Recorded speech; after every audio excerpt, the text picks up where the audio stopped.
নমস্কার, ইসিসিএন খবরে আপনাদের স্বাগত। আপনাদের সাথে আমি অন্তরা। বিস্তারিত খবরে যাবার আগে শুরুতে হেডলাইন্স।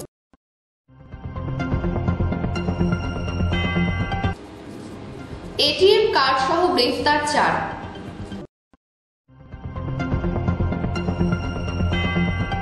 ওয়ার্ডবাসীদের সুবিধার্থে সুস্বাস্থ্য কেন্দ্রের মধ্য দিয়ে প্রাথমিক চিকিৎসা পরিষেবা শুরু করতে চলেছে পুর নিগম।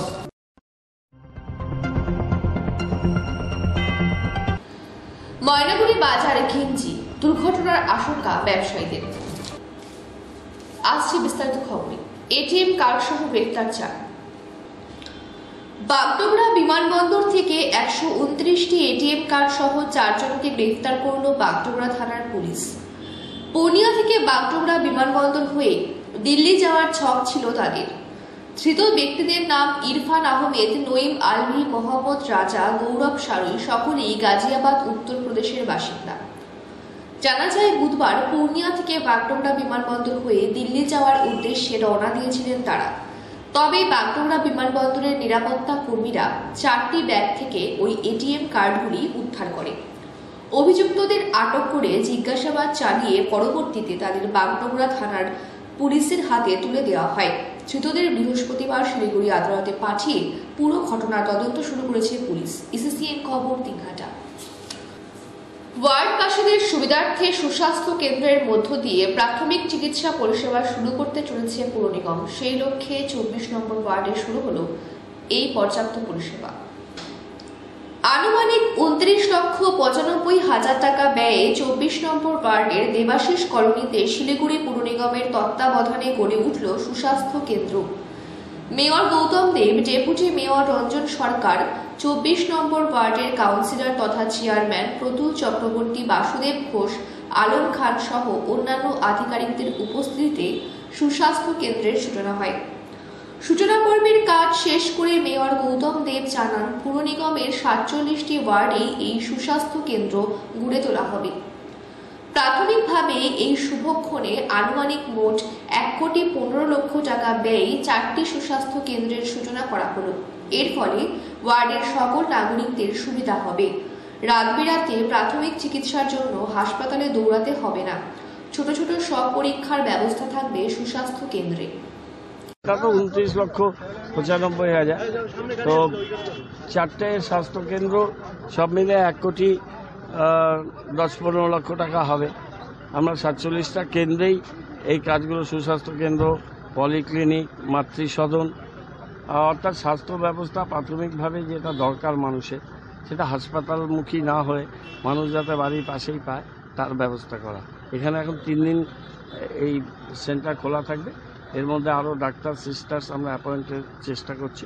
অ্যাপয়েন্টমেন্ট হয়ে গেলে সপ্তাহে 6 দিন থাকবে। এই এরিয়ায় প্রচুর মানুষ আছেন। এখানে 12 থেকে 14,000 লোক থাকেন, তার মধ্যে 5 থেকে 6,000 লোক, 12 থেকে 14,000 ভোটার, 20,000-এর বেশি মানুষ থাকে। এখান থেকে 8 থেকে 10,000 লোক তো উপকৃত হবে। ধরুন একটা সামান্য টেস্ট করতে হবে, সুগার, বা আমার প্রেশারটা ফ্ল্যাকচুয়েট করছে, একটু প্রেশারটা দেখিয়ে নিলাম। বাচ্চাদের নিউনেটাল, এখানে ইমিউনাইজেশনগুলো আমরা সমস্ত সেন্টারে আমরা ফোকাস করি। ইসিসিএন খবর, দিনহাটা। ময়নাগুড়ি বাজার ঘিঞ্জি, দুর্ঘটনার আশঙ্কা ব্যবসায়ীদের। এখন চলছে শুখা মরশুম। গাছের পাতা ঝরে পড়ে যাচ্ছে মাটিতে। বাতাসেও শুষ্কতা উপলব্ধি করা যাচ্ছে। এই সময় খুবই অগ্নিসংযোগের ঘটনা ঘটে থাকে। তবে ময়নাগুড়ি বাজারে এই ধরনের ঘটনা ঘটলে এর দায় কে নেবেন? বাজারে একের পর এক দোকান রয়েছে। ছোট ছোট গলি তৈরি করেই চলছে ব্যবসা। দোকানের সামনের অংশ কাঠ দিয়ে করে দেওয়া হয়েছে দখল। ফলে আগুন লাগার ঘটনা ঘটলে পৌঁছতে পারবে না দমকলের ইঞ্জিন। এমনই আশঙ্কা করছেন ময়নাগুড়ি বাজারের ব্যবসায়ীরা। তাদের অভিযোগ, 19-এর দশকে কাঠের কাঠামো দিয়ে ময়নাগুড়ি বাজার তৈরি হয়েছিল। গলিগলিও অনেক সরু। ফলে দুর্ঘটনা ঘটলে এক নিমেষেই বাজার শেষ হয়ে যেতে পারে। উল্লেখ্য, বেশ কয়েক মাস আগে ময়নাগুড়ি পৌরসভা, পুলিশ প্রশাসন এবং ব্যবসায়ী সমিতির তরফে এক অভিযান করা হয়। দোকানে ঝুলিয়ে রাখা প্লাস্টিক সরিয়ে ফেলার নির্দেশ দেওয়া হয়। এরপরে বেশ কিছু দোকানে প্লাস্টিক ঝুলতে দেখা যায়। ফলে দুর্ঘটনা ঘটে গেলে সর্বশান্ত হতে হবে ময়নাগুড়ি বাজারের ব্যবসায়ীদের। যদিও এই বিষয়টি নিয়ে আলোচনায় বসে সিদ্ধান্ত গ্রহণের আশ্বাস দিয়েছেন ব্যবসায়ী সমিতি। বাজার সেই প্রথম থেকেই একই অবস্থা, টিন আর কাঠ দিয়ে, যা অগ্নির জন্য একদম আইডিয়াল।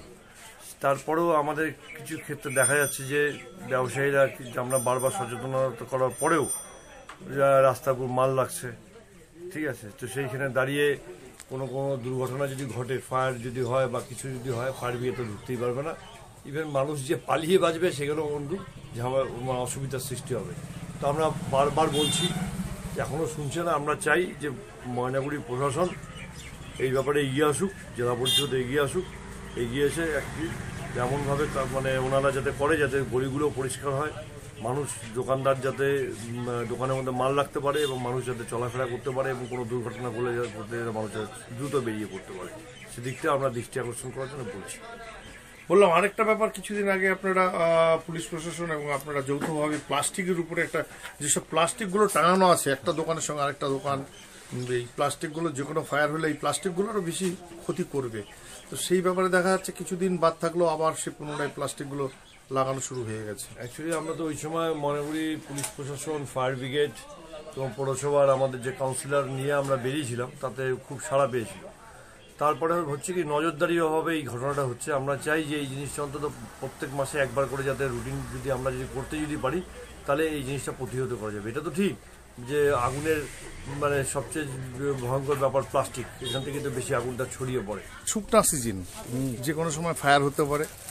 ফায়ার হলে পরে যে ময়নাগুড়ি বাজারে যে দোকানের সঙ্গে দোকান লাগানো, হ্যাঁ, তো সেখানে ফায়ার ব্রিগেড ঢুকতে পারবে না তো সেই জায়গায় কি অসুবিধা হতে পারে পরে আপনাদের? অসুবিধা বলতে সব রাস্তায় জাম, তার মধ্যে টুল দেওয়া, কোনো লোক ঢুকতেও পারবে না, কোনো ফায়ার ব্রিগেড কোনো কাজ করতে পারবে না। তাতে কি হবে? আগুন দিয়ে সব পুড়ে যাবে। কি চান আপনারা ব্যবসায়ী? রাস্তাঘাট যাতে বড় হয়, লোক যাতে সুষ্ঠুভাবে ঢুকতে পারে, এইটাই চাই। ইসিসিএন খবর, দিনহাটা। নাবালিকা ধর্ষণের চেষ্টা, গ্রেফতার হল 50 ঊর্ধ্ব ব্যক্তি। ঘরে টেনে হিচড়ে ঢুকিয়ে ধর্ষণের চেষ্টা করল 11 বছরের এক শিশুকে। এমনই ঘটনায় নির্মল সরকার নামে 50 ঊর্ধ্ব এক ব্যক্তিকে গ্রেফতার করল এনজেপি থানার পুলিশ।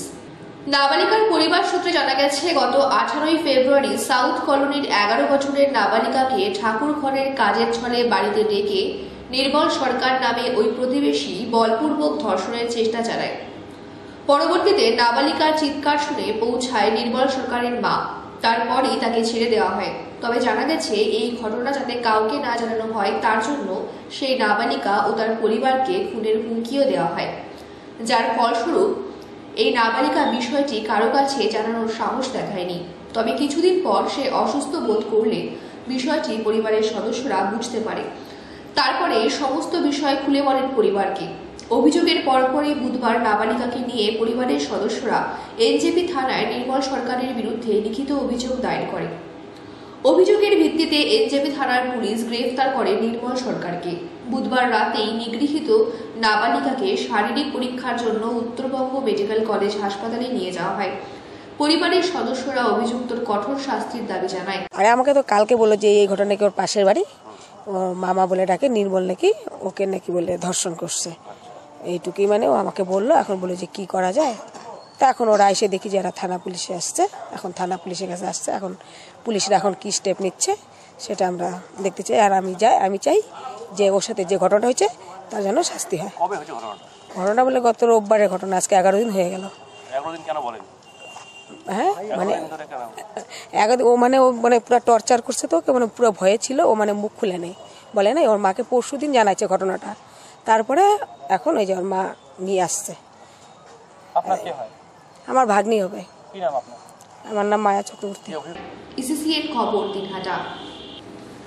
শিলিগুড়ির কাঞ্চনজঙ্ঘা স্টেডিয়ামকে নতুনভাবে সাজিয়ে তুলতে উদ্যোগী শিলিগুড়ি পুর নিগম। আনুষ্ঠানিকভাবে স্টেডিয়ামের ফোসিন ব্লকে সয়েল টেস্টিং এর কাজের সূচনা করলেন শিলিগুড়ি পুর নিগমের মেয়র গৌতম দেব। আগামী 6 তারিখের মধ্যে স্টেডিয়াম সংস্কারের কাজ শুরু হবে বলে জানান মেয়র। বৃহস্পতিবার ফোসিন ব্লকের এই সয়েল টেস্টিং শুরু হয়। মেয়র জানান, প্রায় 6 লক্ষ টাকা ব্যয়ে এই সয়েল টেস্টিং করানো হবে। আগামী 15 দিনের মধ্যে তার রিপোর্ট আসার কথা রয়েছে। অন্যদিকে তিনি জানান, কয়েকটি ভাগে ভাগ করে স্টেডিয়াম সংস্কারের কাজ শুরু হবে। আগামী 6 তারিখের মধ্যে প্রথম ভাগের কাজ শুরু হবে, তার জন্য বরাদ্দ রয়েছে 5 কোটি টাকা। আরও একটি ভাগের জন্য 5 কোটি টাকা বরাদ্দ করা হয়েছে। মোট 10 কোটি টাকা ব্যয়ে স্টেডিয়াম সংস্কারের কাজ হবে। ফসিল ব্লকের বর্তমান উচ্চতা আছে 7 মিটার, সেই উচ্চতা 15 মিটার করা হবে। স্টেডিয়ামে পর্যাপ্ত জলের ব্যবস্থা করা হবে। এশিয়ার ফুটবল কনফেডারেশনের দেওয়া নকশার উপর ভিত্তি করে স্টেডিয়ামের সংস্কার করা হবে। মাননীয় মুখ্যমন্ত্রী চান, আমাদের ক্রীড়ামন্ত্রী চান যে এটাকে আমরা একটা খুব ভালো সুন্দর এশিয়ান ফুটবল কনফেডারেশনের যা ড্রয়িং ডিজাইন, তাদের যা গাইডলাইন, সেই অনুযায়ী এটাকে আন্তর্জাতিক মানে ক্রীড়াঙ্গনে পরিণত করা। সেই পরিণত করার কাজ আমাদের বহুদিন ধরে শুরু হয়েছে। এটা নানান রকম পদ্ধতি থাকে। আমরা ফসিল ব্লকটাকে পুরো ভেঙে বানাবো। এটা 7 মিটার হাইট আছে, এটাকে 15 মিটার হাইট হবে। এখানে লিফট থাকবে, এখানে জিম থাকবে, এখানে ইনহাউস ওয়ার্মিংয়ের ওদের তাদের শারীরিক ওয়ার্মিংয়ের ব্যবস্থা থাকবে। Internet, press, media, anti doping, match commissioner, 4টে রেফারি, 4টে ড্রেসিং রুম ইত্যাদি থাকবে।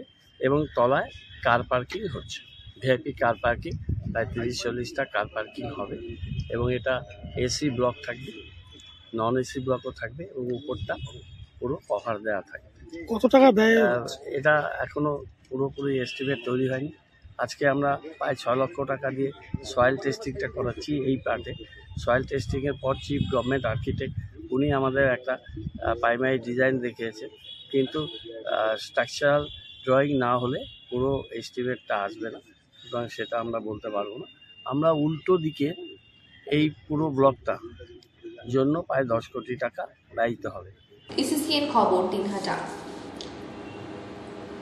রাজ্যের 100 দিনের কাজের শ্রমিকরা বকেয়া মজুরি প্রায় 3 বছর ধরে পায়। কেন্দ্র রাজ্যের টাকা পড়ে নিয়ে দীর্ঘদিন চলার পরে কেন্দ্র সরকার সেই মজুরি টাকা প্রদান না করায় অবশেষে রাজ্যের মুখ্যমন্ত্রী মমতা বন্দ্যোপাধ্যায়ের নির্দেশে রাজ্যের কোষাগার থেকে মজুরি টাকা দেওয়া সারা রাজ্যে শুরু হয়েছে।